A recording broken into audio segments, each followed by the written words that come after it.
السلام علیکم دوستو، آج ہم آپ کو بتائیں گے چور عورت کی توبہ۔ حکایت ہے کہ حضرت معروف کرہی رحمۃ اللہ علیہ دجلہ کے کنارے پر سے گزرے اور وضو کے واسطے بیٹھے اور اپنا قرآن شریف اور کپڑا کنارے پر رکھا۔ ایک عورت آئی اور انہیں اٹھا کر لے چلی۔ حضرت معروف کرہی اس کے پیچھے گئے اور اسے ایک خالی تنہا جگہ پر جا پکڑا تاکہ اس کی ہتک نہ ہو، اور فرمایا، تو مت ڈر اے عورت، میں معروف کرہی ہوں۔ اے بہن، تیرا کوئی بیٹا ہے جو قرآن پڑھے؟ اس نے کہا نہیں۔ کہا خاوند ہے؟ اس نے کہا نہیں۔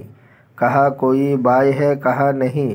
فرمایا تو قرآن شریف مجھے دے دے اور کپڑا تیرا ہے، تجھے حلال ہے، دنیا اور آخرت میں تجھ پر میری طرف سے کوئی گرفت نہیں۔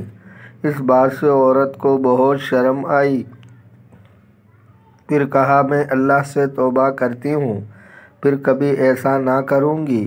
حضرت معروف اس کی توبہ سے بہت خوش ہوئے اور اس کے واسطے دعا فرمائی اور ہر ایک نے اپنا راستہ لیا۔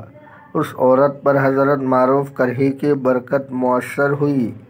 حکایت ہے کہ ایک دن حضرت ربیع ابن خثیم رضی اللہ تعالیٰ عنہ نماز پڑھ رہے تھے اور آپ کا گھوڑا آپ کے سامنے بندھا تھا۔ چور آیا اور گھوڑے کو کھول کر اس پر سوار ہوا اور چلا گیا۔ آپ دیکھ رہے تھے، لیکن آپ نے نماز نہ توڑی، اور گھوڑا 20,000 درہم قیمت کا تھا۔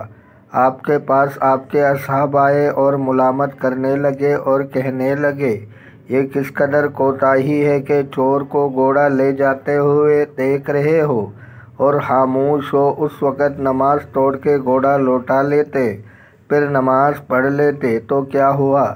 کیا ہو نہیں سکتا تھا؟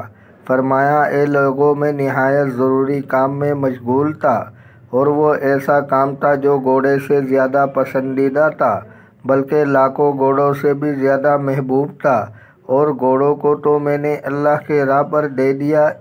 ایک بزرگ فرماتے ہیں کہ مجھے خبر ملی ہے کہ شیخ امام محی الدین نووی رحمۃ اللہ علیہ کا کسی چور نے پٹکا اتار لیا اور وہ دوڑا۔ شیخ اس کے پیچھے دوڑے اور فرماتے جاتے تھے، میں نے تجھے مالک بنا دیا، تو بھی کہہ دے کہ میں نے قبول کیا، اور چور کو اس کی خبر بھی نہ ہوئی۔ دوستو، اگر آپ کو ویڈیو اچھی لگی ہے تو لائک کریں، شیئر کریں، چینل کو سبسکرائب کریں۔ اپنا بہت سارا خیال